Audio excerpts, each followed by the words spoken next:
सदस्यों को धन्यवाद देता हूं, वो मुझे सुनना चाहते हैं।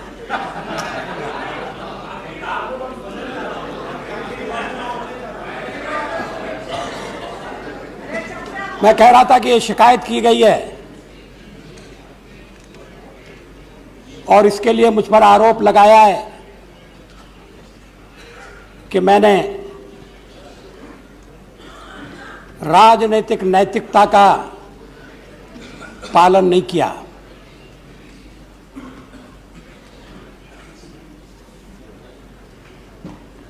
संसद की बैठक चल रही है, प्रतिदिन सदस्यों को, प्रतिपक्ष को सरकार के विरुद्ध मतदान करने का अवसर मिलने वाला था। बधाई दे दीजिए।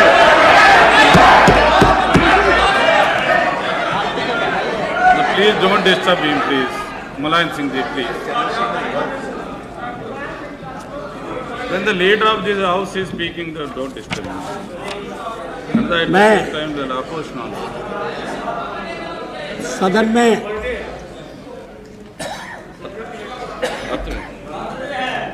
आज चंद्रशेखर साहब का बर्थडे है। किसका? चंद्रशेखर साहब।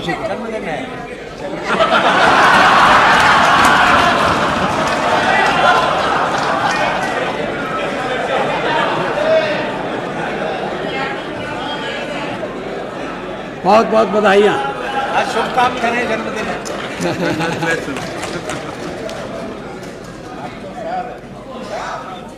अध्यक्ष महोदय,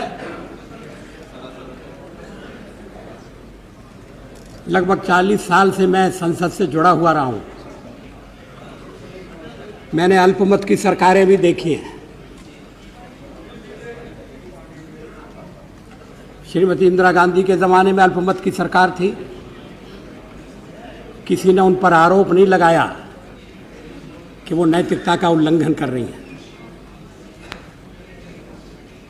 श्री नरसिंह राव जी भी अल्पमत की सरकार चलाते रहे थे।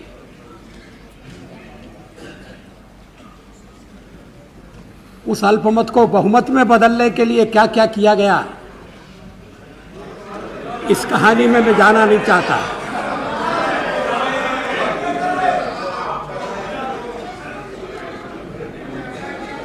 लेकिन अगर प्रतिपक्ष मेरे बहुमत को कसौटी पर कसना चाहता था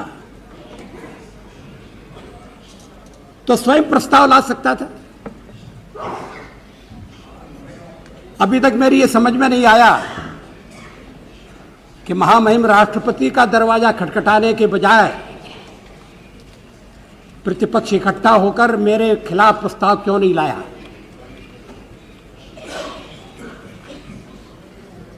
जब राष्ट्रपति जी ने कहा कि आपको विश्वास प्राप्त करना चाहिए, हम तत्काल तैयार हो गए।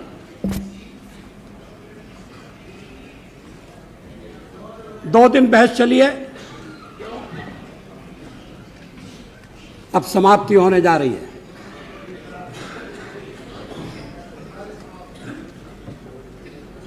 बहस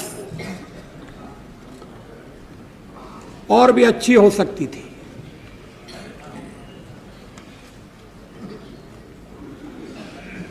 हम संसार का सबसे बड़ा लोकतंत्र होने का दावा करते हैं और हैं भी,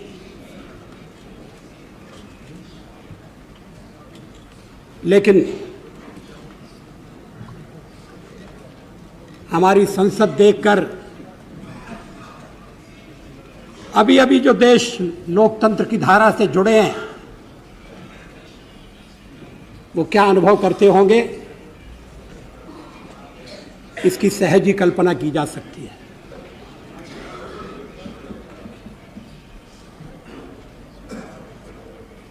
हमारा सार्वजनिक जीवन आरोपों और प्रत्यारोपों के घेरे से कब उठेगा?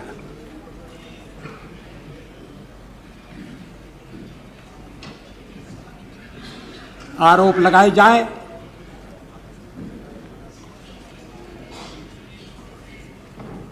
तो उनकी पुष्टि में कुछ कहा जाना जरूरी है।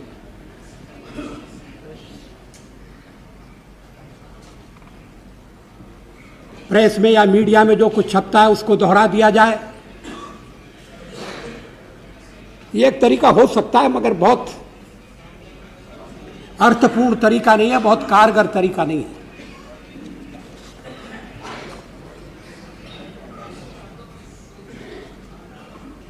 अध्यक्ष महोदय, अभी 13 महीने हुए हैं मेरी सरकार।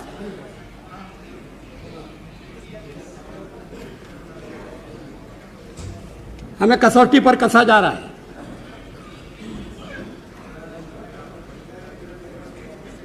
मैं बड़ा अनुभवी राजकर्ता हूं, ऐसा मैंने कभी दावा नहीं किया,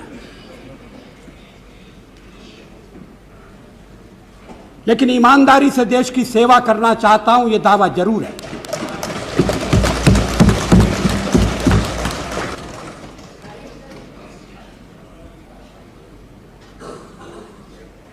जब मैं प्रतिपक्ष में था तब किसी ने मेरे ऊपर यह आरोप नहीं लगाया कि मेरे किसी कार्य से देश के हितों को आंच पहुंच रही है। तो क्या सत्ता में आने के बाद मैं बदल गया हूं?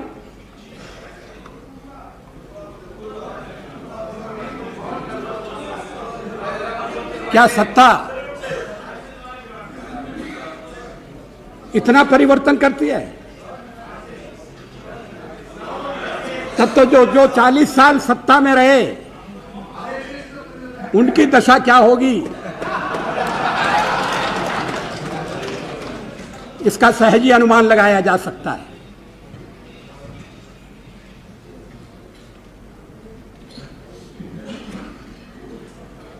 जिन परिस्थितियों में चुनाव हुए, चुनाव के परिणाम आए,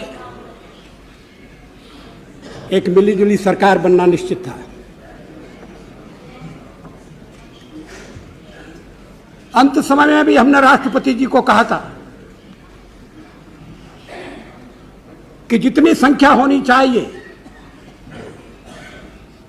और लोकतंत्र संख्या का खेल है, हमारे पास नहीं है। अगर कोई और सरकार बनाने में समर्थ है, आप निमंत्रण दीजिए, हम थोड़े और दिन प्रतिपक्ष में बैठ लेंगे,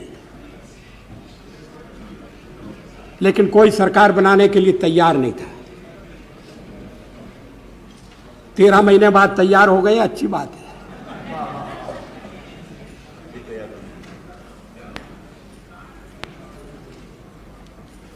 मुख्य प्रतिपक्ष ने कहा कि हम रचनात्मक विरोध करेंगे, हम किसी को साथ नहीं लेंगे, किसी के साथ नहीं जाएंगे।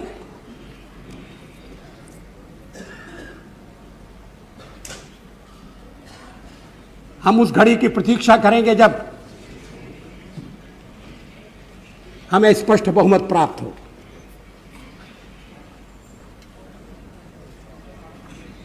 ऐसा लगता है कि पचमढ़ी बहुत दूर रह गई है।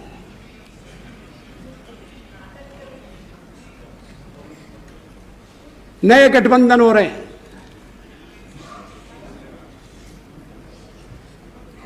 हमारे गठबंधन पर टिप्पणी की गई है। हम तो मिलकर चुनाव लड़े थे। अधिकांश दल मिलकर चुनाव लड़े थे।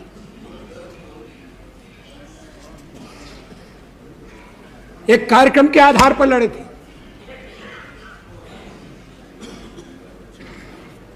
शासन की बागडोर संभाली तो नेशनल एजेंडा देश के सामने प्रस्तुत किया।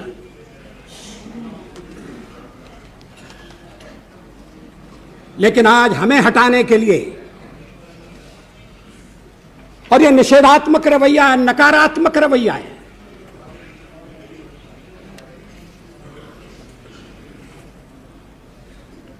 ऐसे दल इकट्ठे हो रहे हैं जिनके बीच विचारों का कोई साम्य नहीं है।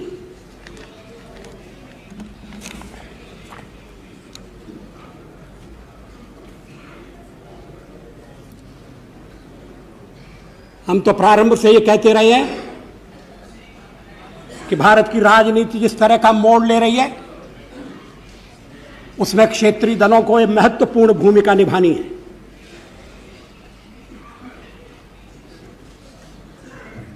क्षेत्रीय दलों का उभार,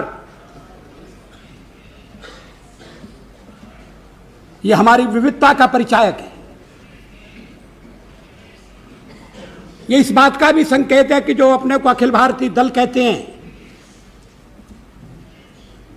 वो प्रदेशों की आशाओं और अपेक्षाओं का सही प्रतिनिधित्व नहीं कर सके।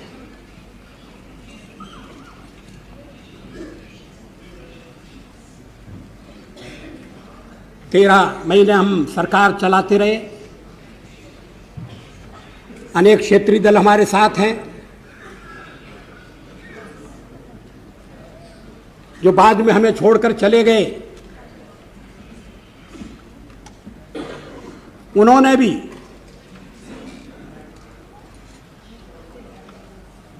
ऐसा रवैया नहीं अपनाया जो देश की एकता के लिए या अखंडता के लिए आपत्तिजनक हो। देश की एकता में उनका विश्वास डिगा नहीं। ये एक अच्छा लक्षण है, शुभ लक्षण है, इसका स्वागत होना चाहिए। लेकिन कांग्रेस पार्टी ने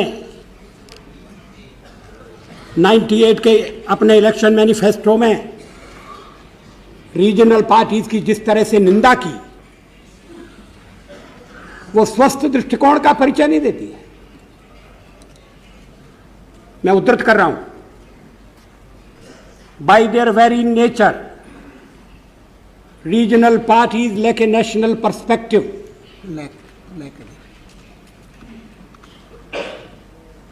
and can never rise above local ethnic considerations. They adopt populist platforms for coming to power. They incite narrow linguistic or ethnic sentiments. Very soon these agendas become a recipe for economic disaster and social turmoil. अगर क्षेत्रीय दलों के बारे में ये आकलन है तो उनके साथ गठबंधन आप कैसे करेंगे? किस आधार पर करेंगे?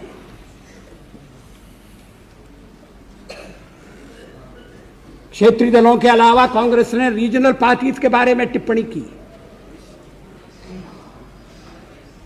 मैं उसे भी उद्धृत कर रहा हूं, हमारे वाम मार्गी मित्र उसको सुन लें। As for the left parties, even after 7 decades, the CPI and the CPM have not been able to integrate themselves into the national mainstream. ये गंभीर आरोप है। ये कांग्रेस मैनिफेस्टो का हिस्सा है, उद्घोषणा है। अब शायद इसीलिए गठबंधन हो रहा है कि लेफ्ट पार्टीज को नेशनल मेन स्ट्रीम में लाने की कोशिश हो रही है।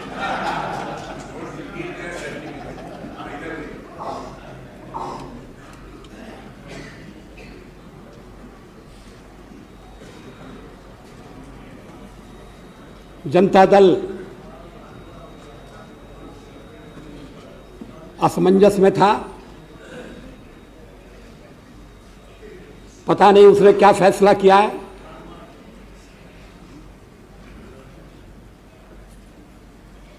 लेकिन कांग्रेस पार्टी ने जनता दल का जिस भाषा में उल्लेख किया, उसे जनता दल के मित्रों को फिर से याद करना चाहिए। मैं उद्धृत कर रहा हूं, the Janata Dal was born in A convulsive fit of anti-Congressism in 1989. It is a collection of disparate groups and embittered individuals driven by egos. It can hardly be called a serious political formation. Like an amobia, it lives on splitting itself into smaller and smaller groups. Its platform of social justice is hollow and is just a misleading cover for the practice of a divisive caste politics. Unquote. अगर मिलन का यह आधार बनने वाला है तो फिर स्थिरता की बातें कोई अर्थ नहीं रखती है।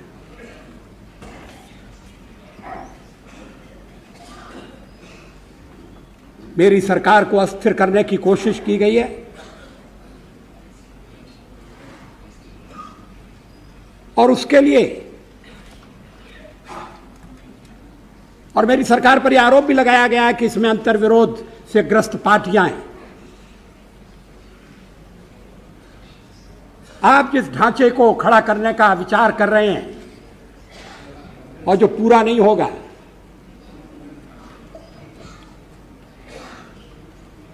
वो क्या एक विचार से अनुप्राणित है? क्या कोई कार्यक्रम है?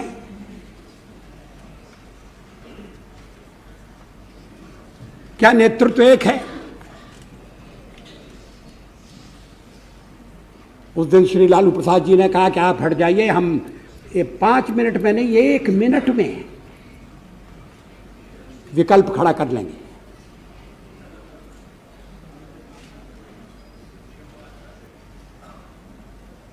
क्या उसके बारे में सदन को विश्वास में नहीं लिया जाना चाहिए?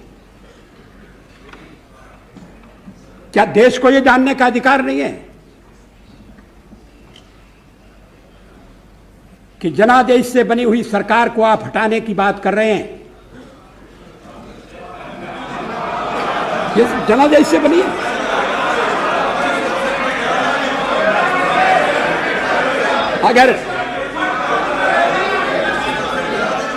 अगर किसी को जनादेश था तो वो हमको था, आपको तो नहीं था।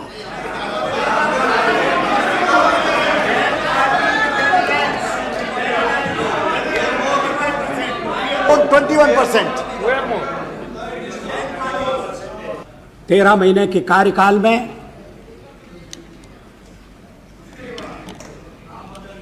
हमने अपने कार्यक्रम को कार्यान्वित करने का प्रयास किया है।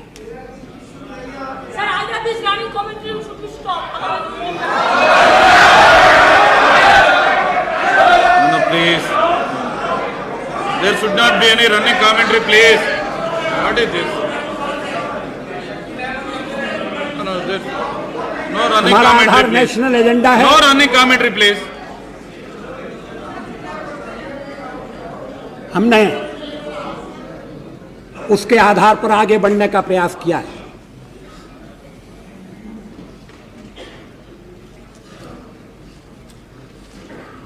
नेशनल एजेंडा 5 साल का कार्यक्रम है।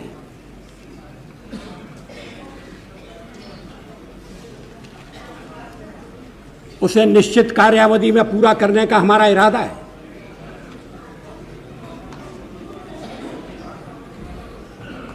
क्या कोई इस बात से इनकार कर सकता है कि हमने जब सत्ता संभाली तो देश की जो स्थिति थी उस स्थिति में सुधार हुआ है?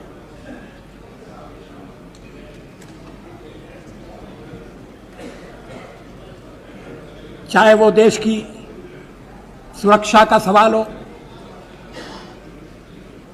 चाहे वो अर्थव्यवस्था का प्रश्न हो, अन्य देशों के साथ कूटनीतिक संबंधों का मुद्दा हो,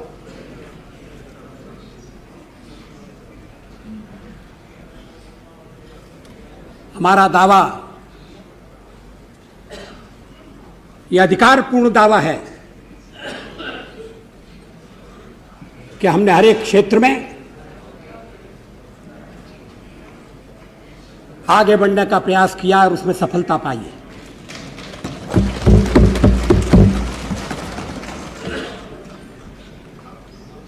मुझे आश्चर्य है कि परमाणु परीक्षण की भी आलोचना की गई। पूछा गया देश के सामने कौन सा खतरा था। मैं 1974 में सदन में था जब श्रीमती इंदिरा गांधी के नेतृत्व में परमाणु परीक्षण किया गया था। हमने उसका स्वागत किया था, प्रतिपक्ष में थे फिर भी स्वागत किया था, क्योंकि देश की रक्षा के लिए वो किया गया था। उस समय कौन सा खतरा था? क्या आत्मरक्षा की तैयारी तभी होगी जब खतरा होगा? अगर तैयारी पहले से हो तो जो खतरा अगर आने वाला है वो खतरा भी दूर हो जाएगा। खतरा अमल में नहीं आएगा।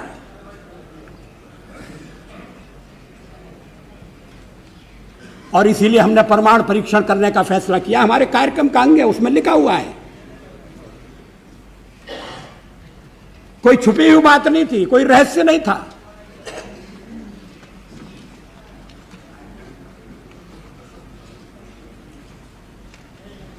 अध्यक्ष महोदय,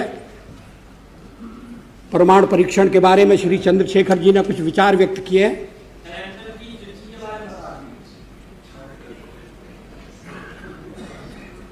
मुझे खेद है कि मैं उनके विचारों से सहमत नहीं हो सकता।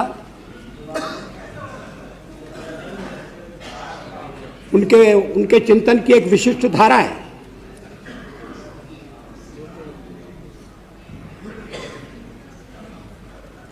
लेकिन 50 साल का हमारा अनुभव क्या बताता है?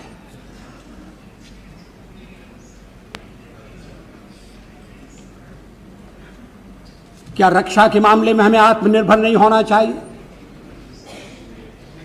केवल एक पड़ोसी नहीं, हमारे अनेक पड़ोसी हैं। इस समय यूरोप में क्या हो रहा है वो एक चेतावनी है।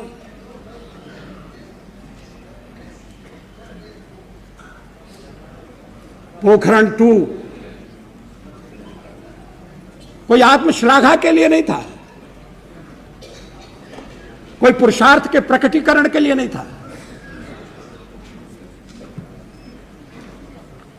लेकिन हमारी नीति है और मैं समझता हूं ये देश की नीति रही है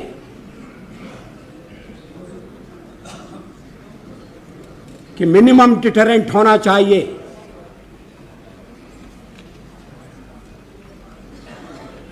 वो क्रेडिबल भी होना